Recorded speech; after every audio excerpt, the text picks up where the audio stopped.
So, oh man, I don't talk about Nigarity anymore.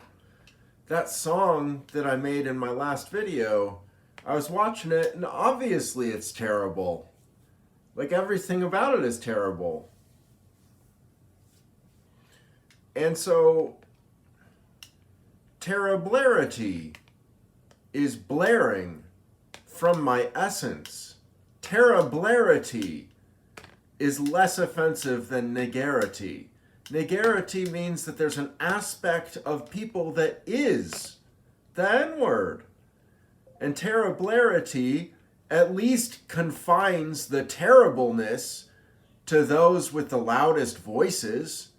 And we can recognize that people that post this much content on social media are obnoxious. People that run countries into the ground are obnoxious. Terriblarity focuses on people that are attention whores, that want to get the spotlight. My brother won't talk to the author that's writing a book, including an interview with my mom about me, because he doesn't want the spotlight. Why should he? What's good about the spotlight? A lot of money in it for Alex Jones. A lot of money in it for Tucker Carlson, for Jimmy Dore, for the Vanguard, for Rising. Like, the spotlight's rich. That's where celebrities live. Everybody kind of wants a little bit of that pie, of that slice of popularity.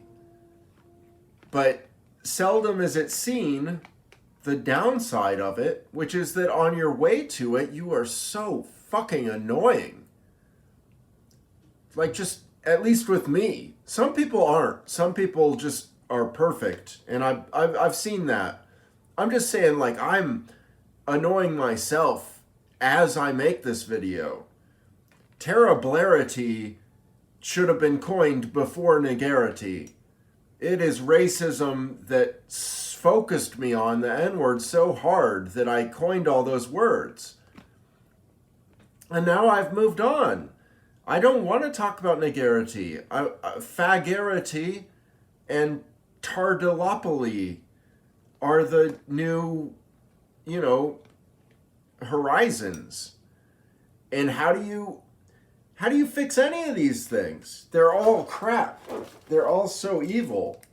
But the truth is, innocence and positivity is the only thing that can fix them. And so I don't take down videos like my last video that are terrible. I just recognize they're just awful. And I don't mind posting videos like this that recognize my awfulity. And I coin the words because, good God, something has to be productive out of this. We have to come away from this with something better. And I fear that niggerphobes take this and justify their niggerphobia and make the problem worse because of my personal flaws. And so the problem, as I see it, is that we censor surface level things and we fail to focus on the deeper message that people have. And the message of racism at its extreme is dead. Nobody has that message anymore. Some people, correctional officers, police, still manage to do incredible amounts of harm with racism. I'm not saying it doesn't exist.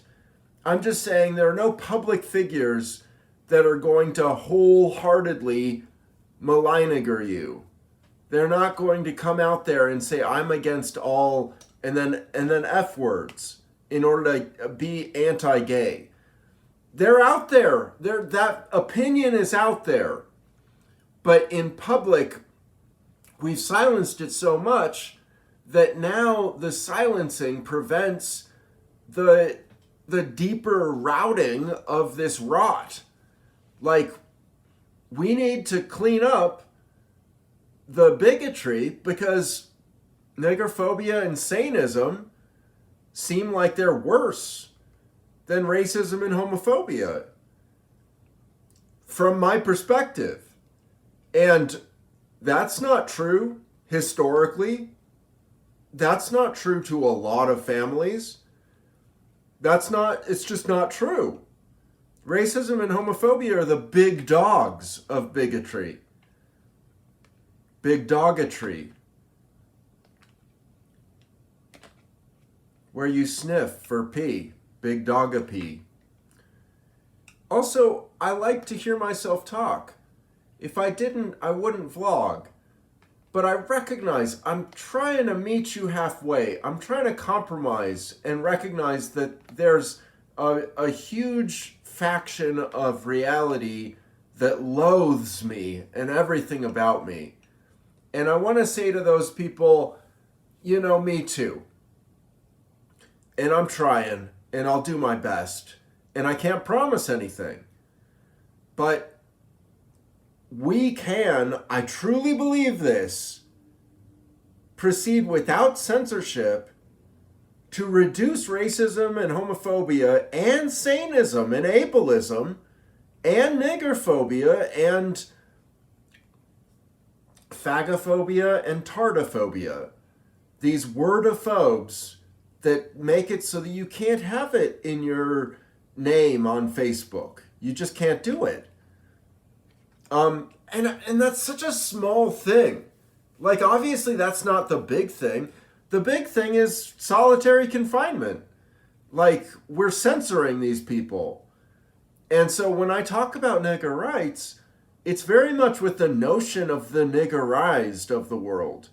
Read Cornel West to find out what niggerization is. Because it's real. And some people have fewer rights than other people.